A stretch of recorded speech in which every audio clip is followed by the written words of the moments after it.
Good morning and welcome to Top of the Morning by Mint, your daily shot of sharp business intel, global trends and market movers. It's Friday, July 11th. I'm Nelson John.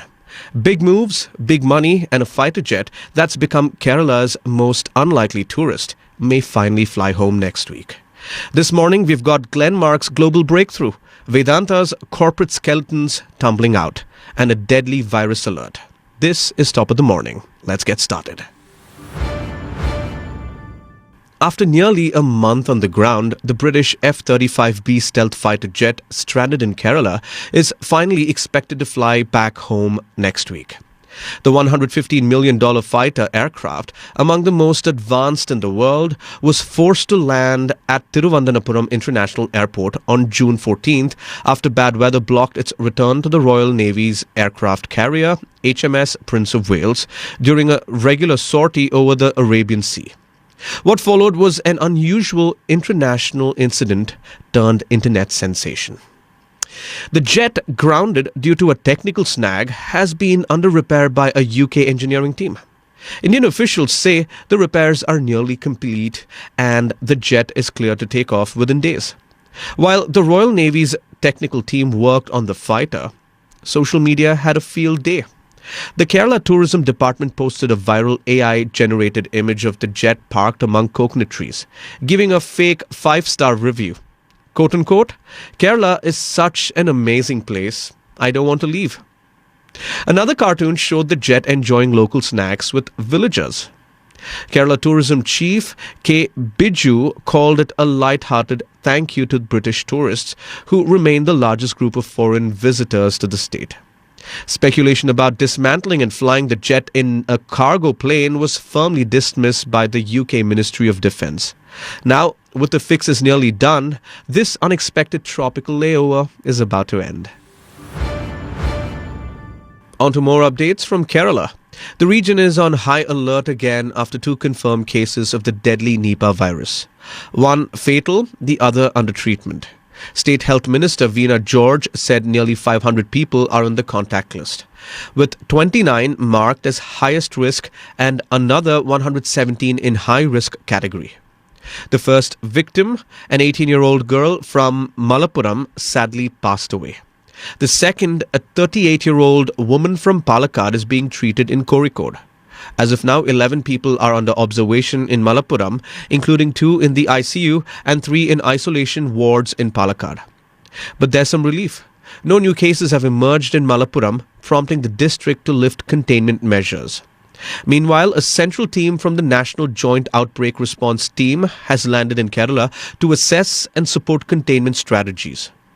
According to the WHO, Nipah is a zootonic virus, passed from animals to humans and even through contaminated food or direct contact.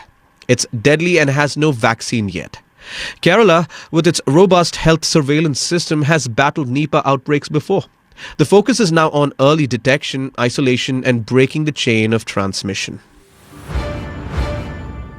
Vedanta Resources has been hit by a stinging 87-page report from US-based Viceroy Research, calling it Parasite, feeding off its Mumbai-listed subsidiary, Vedanta Ltd.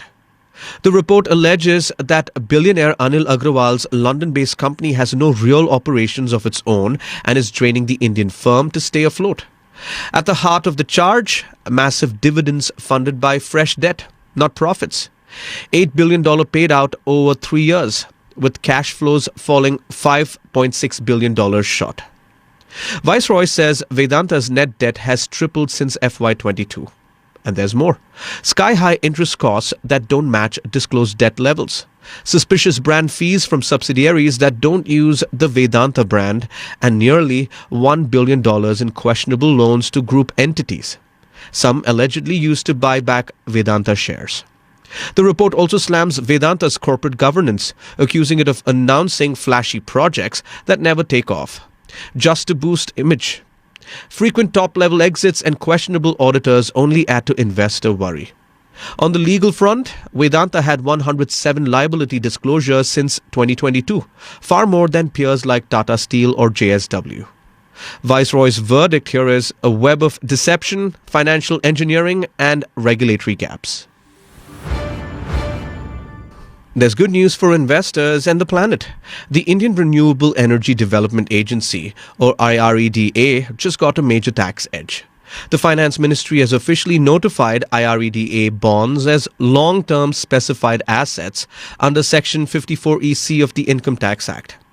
Now, what does that mean? If you've made long-term capital gains, you can now invest up to 50 lakh rupees in IREDA bonds and save on taxes, just like you could with REC and PFC bonds. But here's the twist. IREDA will use the funds only for self-sustaining renewable energy projects. No state backing required. IREDA Chairman Pradeep Kumar Das called it a pivotal moment for clean energy financing, saying the tax exemption strengthens investor interest while helping India inch closer to its 2030 target of 500 gigawatts of non-fossil fuel capacity. The move comes as India estimates it will need 30 to 32 trillion rupees to fuel its energy transition. While IREDA posted a 49% rise in Q4 FY25 profit, its Q1 FY26 numbers show a 35% dip to 246 crore rupees. Still, investors seemed upbeat. IREDA's shares closed 2.26% higher on the BSE. India just made its biggest mark on global drug innovation. Glenmark Pharmaceuticals' US unit, IGI, has inked a $700 million licensing deal with US drug giant AbbVie for a cutting-edge blood cancer drug, the largest out-licensing deal ever for an Indian pharma company. The drug, ISB 2001, targets multiple myeloma, a deadly blood cancer where many patients stop responding to existing treatments. What makes it special? It's a tri-specified antibody, a first-of-its-kind therapy that strikes 3 targets on cancer cells at once. Early trials look promising, and the FDA has already granted its orphan and fast-track status. AbbVie now has rights to develop and market the drug in the US, Europe, Japan, and China, while Glenmark retains India and emerging markets. The total deal, including milestone payouts, could reach $1.93 billion. It's a landmark for India. It puts us on the world map, said Glenmark MD Glenn Saldana, calling the asset world-class. The multiple myeloma market is expected to hit $33 billion by 2030, and Glenmark just claimed a big piece of it. That's all for today. Thank you for joining in. We're eagerly looking forward to our next Top of the Morning episode, which will be packed with the latest news.